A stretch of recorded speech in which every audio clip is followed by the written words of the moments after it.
Welcome back to the next installment of How to Bend Copper Like a Pro series.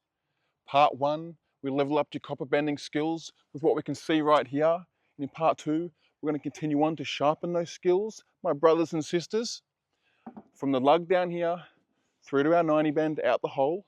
Then we're going to create a bridging piece going over all this. How do we do it? I don't know. We might solve those mysteries today. Strap in and thank you for returning. You might be asking yourself, Mr. BTP, where do I even start here? Now, there's two ways that I would approach this. If I'm doing it in the real world, I'm going from this lug all the way to this apex of the 90, then shooting across. But we're in about that life here. This is a beginner guide. I like to think of breaking it down into easy steps. Let's do a Mary Bo Peep, little 180 bend, a 90 bend, another 90 bend, and a 90 bend out. Significantly easier breaking it down that way.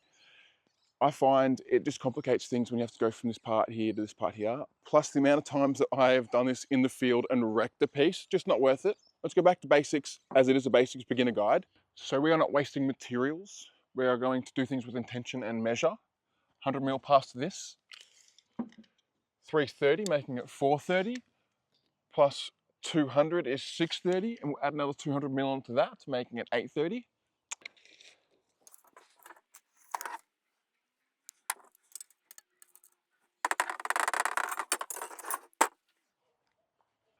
First, we're going to install the flare, then bend up the 180 bend from there.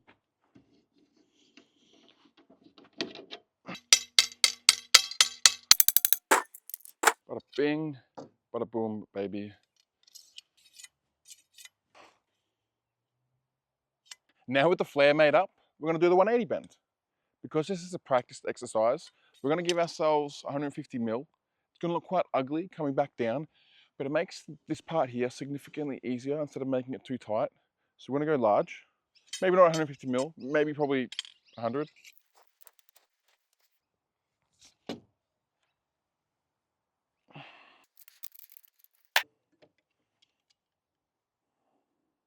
But Mr. BTP, I can't fucking get my measurement. Relax, bro, fucking relax. We measure from the flare all the way to the wall. What's that? Tell me, guess, what do you think it is? Wrong. 75 mil. So now what we do is we grab our fancy piece, we go mark down here, and then come across 75 mil, and that's where we're going to bend it, baby. Simples. Here I am. Da-da-da-da.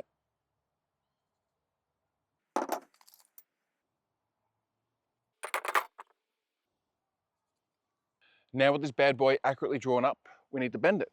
And which way do we bend it? For me, personally, the amount of times that I've looked at a piece and gone away, bent it, come back and realized I've fucked it, I just don't do it anymore. I'll actually hold it next to the piece and be like, oh, yep, this is exactly how I need to bend it. So I'm holding it out here, and I know it needs to come down. So all I'm doing is just bending it back on itself.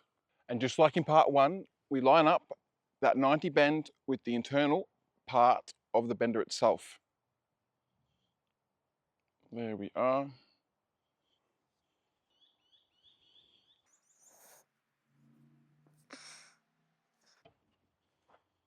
Bada bing, bada boom, baby. Ooh.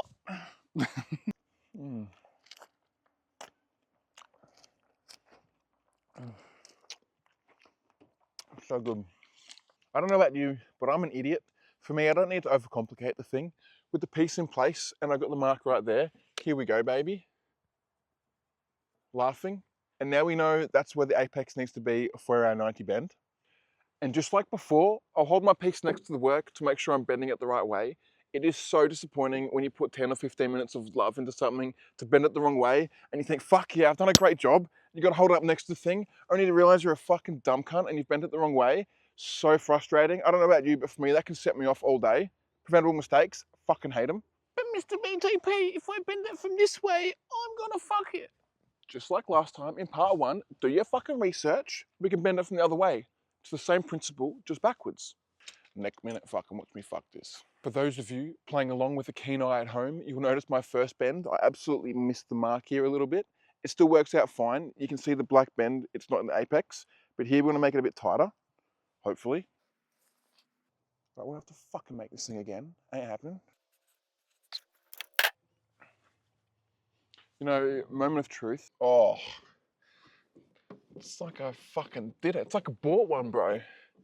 It's like I've fucking done this before or something. Man, I've actually nearly been plumbing for half my life. How crazy is that? Oh, baby. Mic drop. You know, we've probably dogged ourselves a little bit here and left it short, but for, you know, the point of this exercise, love it. We're still gonna bend that up, but this is textbook. Follows everything exactly how I said it was. Stoked. Now with the piece finally in place, we're gonna use the center of this hole as our measurement and our marker for the 90 bend apex.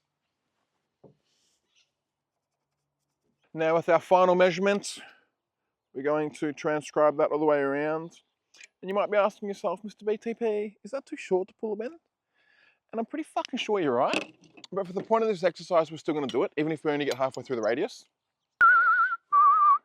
Because it's still gonna teach us a thing, you know, which way we bend our angles and how to bend it at which point. And because I'm a dumb cunt idiot head, I'm gonna hold it up right next to the work. Boom, like that. Here we go. Woo! Look at that. You too might be bending up copper like a pro. You never know. Damn, baby. These are the types of skills that pay bills.